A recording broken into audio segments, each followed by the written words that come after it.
Hi అండి, welcome to STV. నేను మీ అభి. అర్హులందరికీ ration కార్డులు సమగ్ర సర్వేలో గుర్తించిన కుటుంబాలపై విచారణ పూర్తి.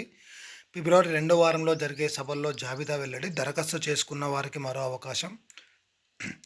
హైదరాబాద్ చీఫ్ రేషనింగ్ అధికారి ఫణీంద్రారెడ్డి మొత్తానికైతే ఎవరైతే రేషన్ కార్డు కోసం ఎదురు చూస్తున్నారో వారందరికైతే రేషన్ కార్డులు ఇవ్వాలని చెప్పేసి ప్రభుత్వం అయితే నిర్ణయించింది.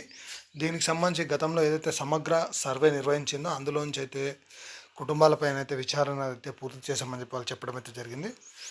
అయితే వాటిపై క్షేత్రస్థాయి విచారణ పూర్తి చేశాం. వార్డు సభల్లో జాబితాలపై అభ్యంతరాలు ఉంటే స్వీకరిస్తాం. అనంతరం అర్హులకు కొత్త కార్డులు మంజూరు చేస్తాం. అయితే అర్హుల జాబితాలో ప్లేయర్లు లేకుండా ఇప్పటి వరకు దరఖాస్తు చేసుకుని కుటుంబాలు ఉంటే వార్డు సభల్లో దరఖాస్తు చేసుకోవచ్చు. వాటిపై కూడా క్షేత్రస్థాయి విచారణ జరిపి అర్హులకు రేషన్ కార్డులు మంజూరు చేస్తామని చెప్పారు.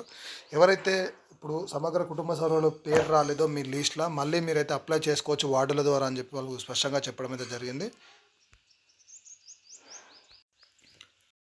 అలాగే ప్రజాపాలన ద్వారా దరఖాస్తులపై విచారణ. ప్రజాపాలన కలెక్టరేట్, ప్రజాభవన్ పెద్ద ఎత్తున దరఖాస్తు వచ్చాయి. వాటిపై కూడా క్షేత్రస్థాయి విచారణ నిర్వహిస్తాం. అర్హత సాధించిన కుటుంబాలందరికీ రేషన్ కార్డులు అయితే జారీ చేస్తామని చెప్పారు. అలాగే కొత్త కార్డుల జారీ నిరంతర ప్రక్రియ. కొత్త రేషన్ కార్డుల కోసం మంజూరు నిరంతర ప్రక్రియ. నిరుపేద కుటుంబాలకు ఎప్పుడైనా దరఖాస్తు చేసుకోవచ్చు. ప్రభుత్వ నిబంధనల ప్రకారం అర్హత ఉంటే దరఖాస్తు చేసుకోవచ్చు. వార్డు సభల కొత్త కార్డుల కోసం అయితే దరఖాస్తు స్వీకరించాలని ప్రభుత్వం అయితే ఆదేశించింది. అయితే ఈ కొత్త కార్డు అయితే ఎప్పటికీ ఇస్తారట, నిరంతర ప్రక్రియ అని చెప్తున్నారు. అలాగే ఇవి అర్హులు ఉంటే ఎప్పుడైనా ఎక్కడైనా అప్లై చేసుకోవచ్చు అని చెప్పి చెప్తున్నారు. అంటే ఒకేసారి వస్తుంది, దీన్ని నేను చెప్పేది అర్థం చేసుకోండి. అలాగే ప్రభుత్వం ఆయించిన తర్వాత జేహెచ్ఎంసీలో కూడా అర్జీ పెట్టుకోవచ్చు. ప్రస్తుతం ఈపీడీఎస్ ఎఫ్ఎస్సి లాగిన్ నిలిచిపోయిన కారణంగా ఆన్లైన్లో దరఖాస్తు చేసుకోవాల్సి ఉంటుంది. ఆఫ్లైన్లో దరఖాస్తు చేసుకోవాల్సి ఉంటుంది. అయితే నేను గతంలో చెప్పాను, మీకు గుర్తుందో లేదో, ఇది ఏదైతే మీ సేవ నుంచి మనం అయితే కొత్త రేషన్ కార్డులు అయితే గత ప్రభుత్వం కానీ అంతకుముందు ప్రభుత్వం కానీ ఇచ్చేది. అయితే ఇప్పుడు ఈపీడీఎస్ అలాగే ఎఫ్ఎస్సి లాగిన్ నిలిచిపోయిన అంటే దాని కారణంగా మాత్రమే ఇప్పుడు ఆఫ్లైన్లో దరఖాస్తు తీసుకుంటామని చెప్పి చెప్తున్నారు. త్వరలో పాత కార్డుల్లో కొత్త పేర్లు ఆమోదం. పాత రేషన్ కార్డులో కొత్త కుటుంబం సభ్యుల పేర్లు నమోదు కోసం ఆన్లైన్లో దరఖాస్తులపై విచారణ నిర్వహిస్తున్నాం.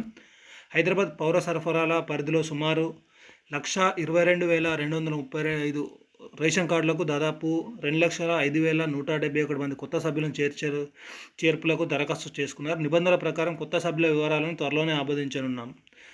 9 సర్కిళ్లలో హైదరాబాద్ పౌర సరఫరా విభాగం పరిధిలో 9 సర్కిల్ ఉన్నాయి. వాటి పరిధిలో సుమారు 6,39,407 కార్డులు ఉన్నాయి. అందులో 23,60,783 మంది లబ్ధిదారులు ఉన్నారు. తాజాగా సమగ్ర కుటుంబ సర్వేలో రేషన్ కార్డు లేని 43,000 కుటుంబాలను గుర్తించాం. వాటిపై ప్రభుత్వ నిబంధనల ప్రకారం విచారణ నిర్వహిస్తే కేవలం 70% మాత్రమే కుటుంబాలు అర్హత సాధించాలని చెప్పేసి మొత్తం అయితే చెప్పడం జరిగింది.